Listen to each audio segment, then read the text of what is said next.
तमाम न्यायिक और प्रशासनिक तामझाम के बीच न्याय कहाँ सुरक्षित है एक आम आदमी के लिए, जिसके जीवन की कहानी एक सच्ची कहानी जो हॉरर स्टोरी से भी ज़्यादा खतरनाक और दहशत पैदा करने वाली। आम आदमी जब उस स्टोरी को सुनता है तो वो खुद भी कांप उठता है।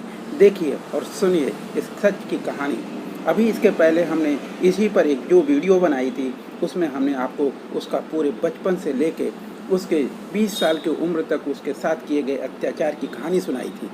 इसमें हम आपको ये बताने जा रहे हैं कि जब वो आदमी अपने महमदल्ला के खेत पर जोतने के लिए अपनी पुलिस संरक्षण के साथ गया था, थाने की परमिशन से जो 2 पुलिस उसके संरक्षण में गए थे और ताकि वहाँ पर कोई बवाल ना हो सके, उसी पुलिस ने उसे छोड़ करके वहाँ पर लोगों को सजग करके भाई ये जोतने आया है, इसको अपने हिस्से में जोतने दिया जाए। और उन्होंने वादा किया कि हम इसे कोई परेशानी नहीं करेंगे और उसे जोतने देंगे, परंतु ऐसा हुआ नहीं। भीड़ इकट्ठा हुई और उस पर हमला कर दिया। इसी हमले के बीच 100 नंबर डायल करके किसी तरह से वो पुलिस को व्यवस्था करता है और पुलिस वहाँ पहुँचती है।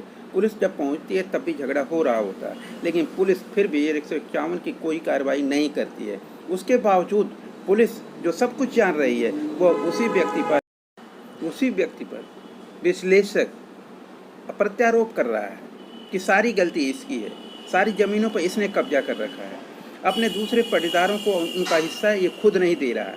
जो सरेआम अनर्गल और मनगढ़ंत थाने में बैठ कर के लिखी गई एक झूठी कहानी है। लोभ एक ऐसी विष है, एक ऐसा जहर है जो मन पर ऐसा प्रभाव छोड़ता है जिससे संवैधानिक दायित्व और नैतिक दायित्व और सामाजिक जिम्मेदारी ये सब कुछ खत्म कर देता है कुछ क्षण के लिए।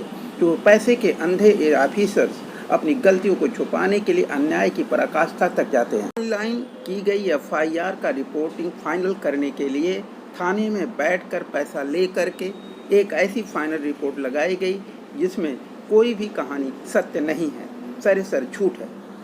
आदरणीय SSP से ये विज्ञान प्रार्थना न्यूज़ पावर की तरफ से है कि इसकी एक जांच बैठाएं किसी अन्य ऑफिसर की और इसके सच तक पहुंचे और इनको सुरक्षित जीवन का अधिकार दें। ये बताइए कि जो थाने ने रिपोर्ट फाइनल लगा के भेजी, उसमें उस थाने वाले ने जो लिखा है कि हमारा जो है निरीक्षक वहाँ पे गया और पता किया कि इनको 1/3 हिस्सा मिल चुका है हर गांव में। 4 गांव में आपकी ज़मीन है, तो वही के सरा महारानी महदल्ला चढ़ई चारों गाँव में आपको पूरी ज़मीन मिल चुकी है? पूरी नहीं मिली, थोड़ी मिला, उतने नहीं बोने दे रहे, उतने खातिर मार कर देते हैं। आपको मतलब 1/3 पूरा मिला है, 1/3 का भी 1/3 से कम या ज़्यादा मिला है? उससे कम भी जोतने दे रहे हैं, उसको नहीं जोतने दे रहे हैं। मतलब 1/3 के बराबर मिला है या 1/3 का भी 1/3 मिला है? 1/3 का 1/3 मिला, कम मिला। हाँ, मतलब 1/3 के 1/3 से भी मिला कि कम या उससे थोड़ा बड़ा ज़्यादा मिला है बस, लेकिन 1/3 मतलब 1/3 का आधा भी नहीं आपको मिला है? नहीं मिला। ऐसा है क्या? बहुत कम मिला। अच्छा। तो ऐसा है कि जो रिपोर्ट इन्होंने लगाई है तो इसमें इन्होंने पूरी तरह से आपकी गलती साबित कर दिया। क्या इंक्वायरी ऑफिसर वहाँ गया था और आपसे मिला था? नहीं गया था, वो अपने मन लगा दिया। हमको एक दिन फ़ोन किया था, कहा कि 10,000 रुपया दो, तभी लगाएंगे। हरीशचंद दरोगा है। अच्छा, ऐसा ही है। अच्छा। हरीशचंद सिधारी थाना राजमगढ़। तो उसने मतलब पहले पैसे मांगे फिर रिपोर्ट लगाने? 10,000 रुपया मांग रहा था। अच्छा। कहा दो, नहीं तो मैं तुमको चालान करूँगा। 151 2 बार चालान कर, मतलब उसकी धमकी भी दे रहा था? चालान दे रहा था कि बाबूलाल मतलब उसकी तरफ। और जिस दिन मार हुई थी उस दिन कोई चालान नहीं, कोई 151 की कार्रवाई नहीं किया। कार्रवाई वो गोल्ड से 10,000 रुपया ले लिया, हमसे मांग रहा था, हम नहीं दिए पैसा। इसलिए आपकी बात नहीं माना और आपने कहा कि अब 2,000 दो, पैसा नहीं है। तो आपने जो ऑनलाइन ये रिपोर्ट का दर्ज करवाई थी, ये उसके खिलाफ फैसला लिख कर भेजा है? नहीं, ये जो रिपोर्ट खिलाफ भेजा है। ये जो नायब ने हरिश्चंद्र दरोगा जो है, तो आपने ऑनलाइन जो रिपोर्ट लगवाई थी, जब उसने आपसे रिपोर्ट नहीं लिया, अब आपने ऑनलाइन कर दिया, तो ऑनलाइन के खिलाफ भी उसने उल्टा पुल अपना लिख करके भेज दिया। 1/3 रिपोर्ट लगा के दे दिया कि 1/3 इनको मिल गया है, जबकि मिला नहीं है आपको। और वो अपना हिस्सा जोत रहा है, सबको आदमी के नहीं दे रहा है हिस्सा, जबकि ये बात बिल्कुल गलत है। आपको ही नहीं मिला तो आप दूसरे को कहाँ से? हम अपना नहीं पाए तो उसके औकर कहाँ से जोतेंगे आदमी का? हाँ। मैं अपना खेत जोतवाने गया, उसी दिन मारपीट कर दिए 7 तारीख को। मतलब आपको अपना हिस्सा पुलिस दिलवाने के बजाय बल्कि झूठा आरोप आप पे लगा दिया कि आप इतने दबंग हैं कि आप लोगों को उनकी जो हिस्सा नहीं दे रहे अकेला गया था और कोई के नहीं लेके गया, दरोगा ने। और वो भी पुलिस के साथ गए थे आप?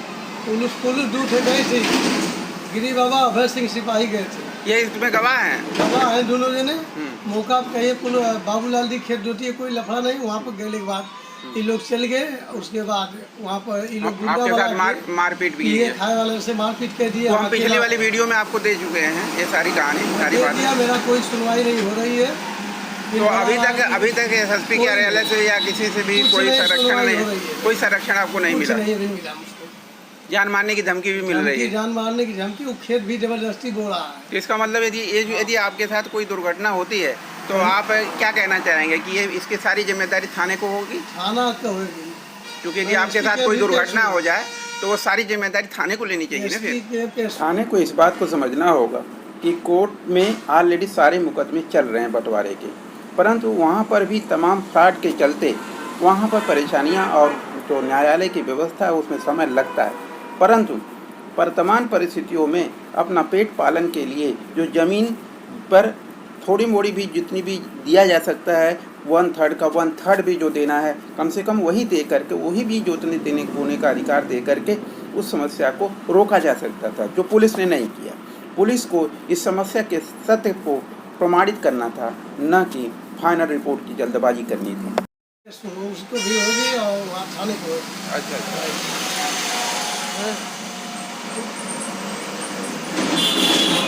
ये है पूरे थाने की रिपोर्ट। आप लोग देख सकते हैं कि उन्होंने थाना इंचार्ज ने हरिश्चंद्र प्रसाद लिखा हुआ है, थाना सिदारी आजमगढ़, और ये ऐसा देखिए। यह बात समझनी होगी कि मजबूर, बेबस, लाचार जब परिस्थितियों का मारा, अन्याय और अत्याचार का जब असहनीय होता है तो वो थाने का रास्ता अपनाता है तात्कालिक सुविधा के लिए। उस तात्कालिक सुविधा की जगह वो उसे अन्याय और अत्याचार थाने से भी प्राप्त हो तो फिर वो कहाँ जाए, कहाँ संरक्षण प्राप्त करे? हाँ, तो क्या कह रहे थे बाबूलाल, बताइए। गणपत के लड़के और विपत के लड़के दोनों कब्जा पूरा जमा है मेरी जमीन पर। अच्छा। हल्दी और सीट लेके कह रहे हैं कि मुझको बैनामा कर दिए संपत्ति, उनके एक लड़के नहीं है, गणपत के लड़के। अच्छा, इसका कोई प्रमाण है आपके पास? हाँ, प्रमाण है। उन्होंने ऐसा किया? लिया थे, घर पर है। अच्छा। मतलब कोई अधिकारी मांगेगा तो आप दिखा सकते हैं कि देखो, दिखा देंगे कि ऐसे हमारी एक फर्जी सर्टिफिकेट बनाया है हमारे खिलाफ, और उसके बाद पुलिस इस तरह से उनकी तरफ से गवाही कर रही है।